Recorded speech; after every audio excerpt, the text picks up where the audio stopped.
Hey guys, today's lesson is on gratitude. I hardly have any subscribers. I hardly have any people watching my videos. I make them faithfully because there's always going to be that one person, that one chance. If that person is looking for some hope, looking for the light in the end of the tunnel, looking for a good word to cure, heal, deliver their soul from despair, from the problems and the cares and the anxieties of this world. I personally think that Satan hides my channel from people because my content, not for nothing, but it is good. It edifies, it helps people build. Anyways, with all that said, today's lesson is on gratitude, being grateful. Being grateful in the small means that you open the door to much in the day of tomorrow. So basically, life is a journey. It is a journey with obstacles, with hardships, heartaches. It's bumpy at times, and it has its moments of rejoicing in it. I would say that life is more hard than good. But we have to pave the way for ourselves, make the right decisions, make the right choices in order to have the right clarity, focus, concentration, peace of mind on the inside. For example, when I have no peace, if I have no peace in my mind, it's because I made a wrong decision or I stepped on doo-doo, so to speak. For example, I can insinuate a fight with my wife over a microwave. Earlier today, my microwave needs to be replaced, and I brought that up. I had ordered a microwave. She canceled the order because she wanted to get one. It's been a few weeks now since she canceled it, and so now we're left with without a microwave because she canceled my order. So I stepped on doodle, so to speak, by bringing it up and telling her, "Hey, you canceled the order, but we still don't have a microwave." Now, there's always a way to bring up anything. You can bring up something that you want to bring up, but it's how you bring it up that will dictate the next steps. Whether you have a good day, a bad day, whether your peace stays with you or lifts off of you, because things can escalate quite quickly. Goes from the microwave to how irresponsible you are, to how you never do anything right, to you're always messing up, to all the way to divorce being brought up. You don't love me, you're so mean, all this stuff. And I've seen that happen, so I'm speaking from experience. So, decisions that you make, choices that you make, whether big or small, usually they're small that make a big difference. It's the small things. People are always looking at the big things for their life to change. Quite frankly, it's a bunch of little small things that make the big things possible. So, if you continue on the right track and you continue to do good, at the very least and at the very minimum, you're going to be blessed with peace, tranquility, and you're going to enjoy the small things like your children or like those little movie nights with food and popcorn or whatever with your girl or your guy that you're with. Those little moments right there, they're what makes memories happen. Those are the things that we reflect on the day of tomorrow and miss. That's how precious they are. And so everybody's looking at the mountain top. I wanna get on a yacht. I wanna live on the beach. Uh, all this paradise kind of stuff. But for most of us, we will not attain that. For most of us, and realistically speaking, we just have to really understand that gratitude starts with knowing what you have and just saying, you know what, my life would suck if I didn't have this. I'm glad I have that. Because whether it be your children, your spouse, a house, whatever it may be for you, your dog, your pet. Everybody has something that's valuable to them, and that value is something to be grateful for. Whatever you focus on and concentrate on, it grows. It grows. It permeates throughout your whole body. You have emotions linked to your mind. So whatever your mind is activated by that thought, if it's positive, the feelings of positivity are going to accompany the thought. You're going to feel emotions that make you smile because it's a positive thing. Likewise, negative thoughts of looking at the lack, looking at what's not happening, looking at the delays of life, looking at what could be or what should be or what if, will trigger negativity. What it triggers is it tugs on the spirit of depression, of sadness, of negativity, of darkness, brings you into a place of isolation, wanting to be alone, looking at the world like you're a victim of it. Can I tell you a truth? Please, let me speak into your life. The truth is that everybody is broken. And if they're not broken, they're about to be. Everybody is getting broken down. Meaning that there's a lot of hype about this world. A hype. Meaning you can speak about something in a very glorifying manner. But when you attain that thing, the words were way higher than the actual material or item that you were speaking of. There's a lot of people putting things like sex, Rolls Royces, cars, mansions. They put them on pedestals. Superstars that are human beings that are in front of a lens, which is a camera, which is what you're looking at me on right now, making you feel inferior on the inside because they have people following them. And evidently, they are more special than you. When in reality, and I kid you not, those people go to sleep at night empty, insecure, second guessing themselves, having doubts about themselves. Some of them say, why do people follow me? I don't think I'm that special. Some of them say, I have all this money, yet I feel sad still. Why? Should this fulfill me? Others take their life. Others give away their riches because they say, this is not everything it's cracked up to be. Here, have my Lamborghini. You're going to have it, and you're going to see that the door's going up, and the steering wheel, and the things that are inside of the car are not all that. It's a bunch of little buttons to press.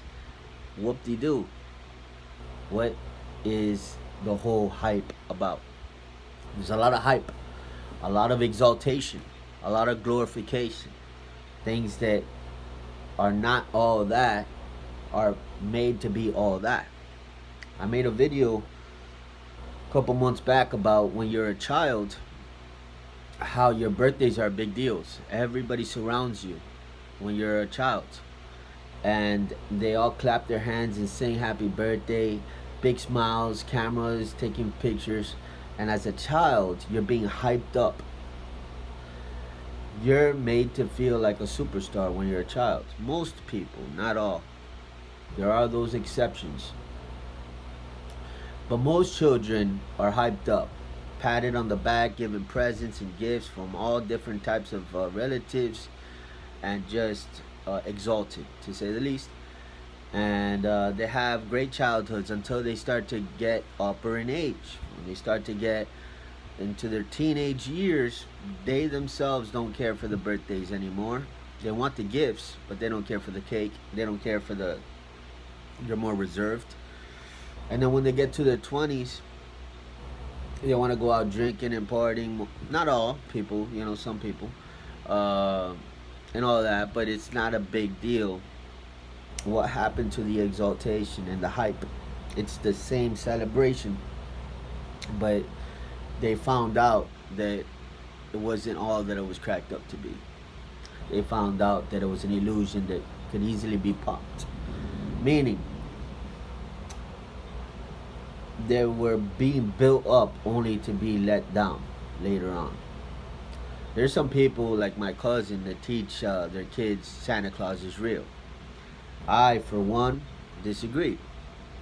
I tell my kids right now, and I'm not a perfect parent, I wish I was, but in this, I believe I have it right, where I'm not going to lie intentionally to my kid about something that I know is to be false. But I'm going to tell him it's real, only to hype it up in his mind, only for them one day to fall off the height that I created all the way down to reality. I'm not going to do that to him. I'm going to tell him there's a lot of people that tell their kids this, but it's not true. Now, I'm not telling you to go and tell their kids that it's not true. I'm not telling you to ruin it for other people. I'm just telling you it's not true. I'm going to be real with you. And I talk to him about Jesus. Tell him about Jesus is true. You see, because Santa Claus steals your faith, But when you want to have faith in the real deal, then it's like, oh yeah, I'm not gonna, you don't believe as much. So gratitude is to be humble, live in humility, and understand that if you want to be happy, I'm gonna give you the keys to happiness right now. Understand that happiness is not a full-time thing. Be realistic about things. You're gonna have happy moments, and those moments will be replaced with other moments that are not happy, because life is not it could be demonstrated as the needle when you're in the hospital, up and down. That's how life is. Sometimes you're up and you're and Thanksgiving and your whole family is surrounding you. That's a high moment for some. And then for others, Thanksgiving is a down moment because they lost a relative. And so now it reminds them of who they don't have. Understand that it's about highs and lows, but how to manage and be content and be grateful, understanding that life is hard. It is. Life is hard. We all go through spiritual warfare. What is spiritual warfare? Well, you get fought in your mind about the things that you want to do. You get fought to do it in your mind, like insecurities, doubts, fears. You want to be a singer, but every time you step out, other people tell you that you'll never make it, surrender, give up, you're a fool, you're stupid, all this stuff. That's spiritual warfare. Because the Bible says that you don't struggle against people, but against the things that are using people inside. There is spirits. There's good spirits and bad spirits. God said in the Bible that He did not give you a spirit of fear, but He gave you a spirit of love, power, and peace. Now, everybody relates to these things as emotions. They're not spirits, they're emotions. But God calls them spirits, and I'm going with God. I'm believing God over psychology, over this world. So anyways, I'm going to end the video now after I say this. Life is hard. Often, it's rocky. There's rocks. Big boulders sometimes in your way of getting to your destination. And what we must do is have a relentless attitude, a persevering attitude, an attitude of I'm going to get to where I want to be, because it is possible, but it's not easy. And to say that it's hard might be to say it's an understatement. You have to have focus and concentration. You have to be about whatever it is that you want to achieve. You got to go after it and after it and after it and after it and be ready to get rejected the first 10, 20, 30 times before you ever get the yes. I'm just telling you how life really is. Life is hard. You don't get what you want the first time you want it, the second time you want it, the third time. But if you stick with it, you'll get what you want. So it's the moral of the story is put in the work, and you'll get there, right? But if you put in 25% of yourself, you're not gonna get there. You gotta put a lot more than 25%. I want to say 100%, but maybe you can get away with 96%. I'm just telling you what I have. Now, is there favor? Yes, there's favor. Is there promotion through family members? Will you get inheritances from people that died? Will you get breakthrough from older folks like your grandparents and your parents that just give you a car, that just give you a job, that just give you a house? All of a sudden, yeah. But guess what? If you don't have stability and you're not grounded and rooted in discipline, if you don't know how to manage a blessing and wealth, if you don't know how to steward the things that are really, really exalted in this world, if when you get it, you lose your head and you call all your little buddies and friends and say, come over my house, I just got a house, let's party, and then they ruin and wreck your house and then they leave and you have a wrecked house, welcome to reality. There's people that they can't foresee 3 or 4 or 5 steps ahead of them. They're only thinking on that one step that they're before. So that one step is, I just got blessed, let's celebrate. But how you go about it, that's using your mind, wisdom.